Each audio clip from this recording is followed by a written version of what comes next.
अस्सलाम वालेकुम नाज़रीन, मैं हूं आपका मेज़बान सैयद ज़ीशान हैदर और आप देख रहे हैं मेरे यूट्यूब चैनल सदात टेलीमीडिया। इशफाकनामा के 24वें प्रोग्राम के साथ आपकी खिदमत में हाजिर हूं। आइए शुरू करते हैं आज का इशफाकनामा। नाज़रीन, इशफाक अहमद साहब फरमाते हैं कि ईरान के एक बहुत बड़े और मशहूर बिजनेसमैन कासम खुमैनी ने ख्वाब में देखा कि एक शख्स इससे कह रहा है कि तुम्हारी कंपनी के मेन गेट के सामने जो आदमी फल बेचता है उसको उम्रा कराओ। नींद से बेदार हुआ तो इसने इस ख्वाब को अच्छी तरह याद किया, मगर इसे अपना वहम जाना और उस ख्वाब को नज़रअंदाज कर दिया। 3 दिन मुसलसल एक ही ख्वाब नजर आने पर वो शख्स इमाम साहब के पास गया और अपना ख्वाब बयान किया। इमाम साहब ने कहा, तुम इस शख्स से रब्ता करो और उसे उम्रा कराओ। अगले रोज बिजनेसमैन ने एक मुलाजम से इस फल फरोश का नंबर मालूम किया। बिजनेसमैन ने फोन पर इस फल फरोश से रब्ता किया और कहा, मुझे ख्वाब में कहा गया है कि मैं तुम्हें उम्रा कराऊं, लिहाजा मैं इस नेक काम की तकमील चाहता हूँ। फल फरोश जोर से हंसा और कहा, क्या बात करते हो मियाँ, मैंने तो मुद्दत से नमाज तक नहीं पढ़ी और तुम कहते हो कि मुझे उम्रा कराओगे। बिजनेसमैन असरार करने लगा और समझाया कि मेरे भाई, मैं तुम्हें उम्रा करवाना चाहता हूँ, सारा खर्चा मेरा होगा। खासी बहस के बाद वो आदमी इस शर्त पर रजामंद हुआ कि ठीक है, मैं तुम्हारे साथ उम्रा करूंगा, लेकिन मेरे तमाम अखराजात तुम्हारे जिम्मे होंगे। मुकर्ररा वक्त पर जब वो एक दूसरे को मिले तो बिजनेसमैन ने देखा कि वो शख्स शक्ल सूरत से कोई अच्छा इंसान नजर नहीं आ रहा था। उसके चेहरे से आया था कि उसने अपनी जिंदगी में कभी नमाज पढ़ी ही नहीं। इसे बड़ा ताज्जुब हुआ कि क्या ये वही शख्स है जिससे उम्रा करवाने के लिए ख्वाब में मुझे 3 बार कहा गया है। दोनों हजरात मक्का मुकरमा उम्रे के लिए रवाना हुए। मिकात पर पहुंचे तो गुसल करके एहराम बांधा और हरम शरीफ की तरफ रवाना हुए। उन्होंने बैतुल्लाह का तवाफ किया, मुकाम इब्राहिम पर 2 रकत नमाज अदा की, सफ़ा व मरवा के दरमियान सही की, अपने सर को मंडवाया और इसी तरह उम्रा मुकम्मल हो गया। अब उन्होंने वापसी की तैयारी की।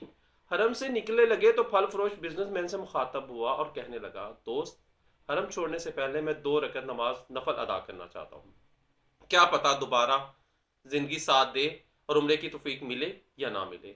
बिजनेसमैन को आखिर क्या एतराज होता। उसने कहा, ठीक है, नफल पढ़ो और बड़े शौक से पढ़ो। फल फरोश ने उसके सामने नफल अदा करने शुरू कर दिए। फल फरोश ने सजदा किया तो सजदा तवील से तवील तर होता चला गया। जब काफी देर हो गई तो बिजनेसमैन ने उसे हिलाया, मगर उसने कोई हरकत नहीं की। मालूम हुआ कि फल फरोश की रूह हालत सजदा में ही परवाज कर चुकी है। फल फरोश की मौत पर इसे बड़ा रश्क आया और वो रो पड़ा कि ये तो हसीन खात्मा है, काश ऐसी मौत मेरे नसीब में भी होती। इस खुशकिस्मत इंसान को गुसल दिया गया और हरम पाक में ही उसकी नमाज जनाजा अदा कर दी गई। हजारों फर्जंदान इस्लाम ने उसका जनाजा पढ़ा। वफात की इतलात इसके घर वालों को दी जा चुकी थी। बिजनेसमैन ने उसके घर का तमाम खर्चा अपने ऊपर ले लिया। फल फरोश की बीवी से ताजियत करने के बाद जब बिजनेसमैन ने कहा, मैं जानना चाहता हूं कि तुम्हारे शौहर में ऐसी कौन सी आदत या नेकी थी कि उसका अंजाम इस कदर उमदा हुआ और उसे हरम पाक में सजदे की हालत में नफल पढ़ते हुए मौत नसीब हुई। बीवी ने कहा, भाई, मेरा खावन कोई नेक आदमी नहीं था। मैंने इसकी कोई खूबी बयान तो नहीं कर सकती। हाँ, मगर उसकी एक आदत जरूर थी कि हमारे हमसाए में एक गरीब बेवा अपने बच्चों के साथ रहती है।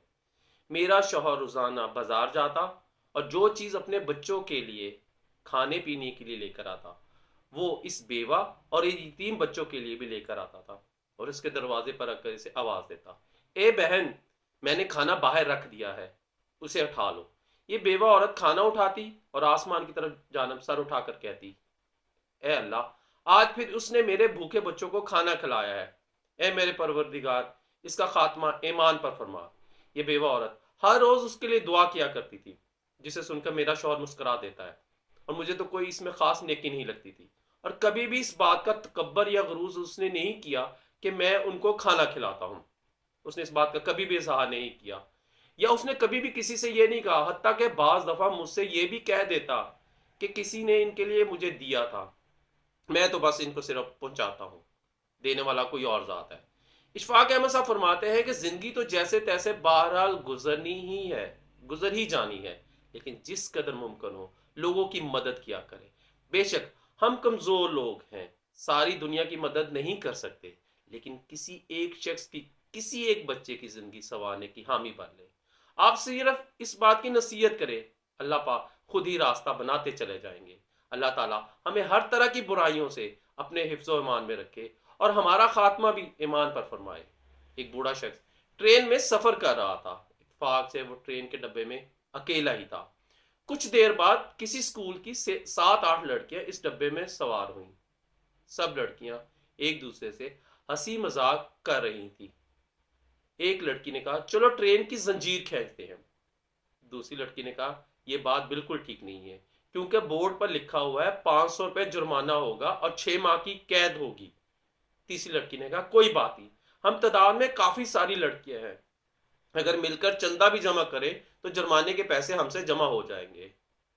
बूढ़ा आदमी लड़कियों की बातें बड़े गौर से सुन रहा था। उन लड़कियों ने चंदा जमा किया तो वो 500 की बजाय 1200 जमा हुए, जिनमें 500 के 2 नोट, 50 के 2 और 100 का एक नोट शामिल था। पहली लड़की ने वो पैसे अपने बैग में रख लिए। चौथी लड़की ने बाकी लड़कियों से कहा, ट्रेन रुकने पर किसी ने हमसे पूछा तो हम कहेंगे कि इस बूढ़े शख्स ने ही जंजीर खींची है, तो जुर्माना उस बूढ़े शख्स पर होगा और इस तरह हमारे पैसे भी बच जाएंगे जो हमने जमा किए हैं, और हम इस तरह एक शानदार पार्टी अरेंज करेंगे। बूढ़े ने लड़कियों से कहा कि मैंने तुम्हारा क्या बिगाड़ा है जो मेरे खिलाफ मंसूबा बना रही हो। बेटा, ऐसी हरकतें मत करो, ये गलत बात है। मगर उन्होंने बूढ़े की एक भी बात ना सुनी और ट्रेन की जंजीर खींच डाली। ट्रेन रुकी तो थोड़ी देर बाद ईटी और कांस्टेबल डब्बे में तेजी से दाखिल हुए और पूछा कि किसने जंजीर खींची है। तो तमाम लड़कियों ने यक ज़बान होकर कहा, इस सामने वाले बूढ़े शख्स ने जंजीर खींची है। तो कांस्टेबल ने कहा, बाबा जी, आपको शर्म नहीं आती? इस उम्र में ऐसी हरकतें करते हो, अब तुम्हें कैद और जुर्माने के लिए तैयार हो जाओ। बूढ़े आदमी ने कांस्टेबल से कहा, बेटा, मैं मानता हूं कि जंजीर मैंने खींची, मगर मैं मजबूर था। मेरे पास 1200 रुपए थे जो इन लड़कियों ने मुझसे छीन लिए। ये सामने वाली लड़की जिसने नीले रंग का दुपट्टा ओढ़ रखा है, उसने मेरे पैसे अपने बैग में डाले हैं। आप बेशक चेक कर लें, ये पैसे इनके पर्स में ही हैं। 500-500 के 2 नोट है, 50-50 के 2 और 100 का एक नोट आपको इनके बैग से मिलेगा। कांस्टेबल ने बैग की तलाशी ली तो उस बैग में से उनको पूरे 1200 रुपए ही बरामद हुए। कांस्टेबल ने वो पैसे बूढ़े के हवाले किए और अगले स्टेशन पर लड़कियों को ट्रेन से उतारकर कैद खाने में डाल दिया। जब लड़कियां कांस्टेबल के साथ ट्रेन से उतर रही थी, तब बूढ़े को गुस्से वाली नजरों से देख रही थी। तो बूढ़े ने अपनी सफेद दाढ़ी पर हाथ फेरकर उन लड़कियों से कहा, मैंने ये बाल धूप में सफेद नहीं किए। आजकल की जनरेशन जितनी मर्जी तेज हो जाए, वो अपने बुजुर्गों का मुकाबला कभी नहीं कर सकती। उम्मीद करते हैं कि हमारी आज की वीडियो आपको पसंद आई होगी। काइंडली हमारे चैनल को लाइक करें, सब्सक्राइब करें और शेयर करें। तब तक के लिए अल्लाह हाफिज।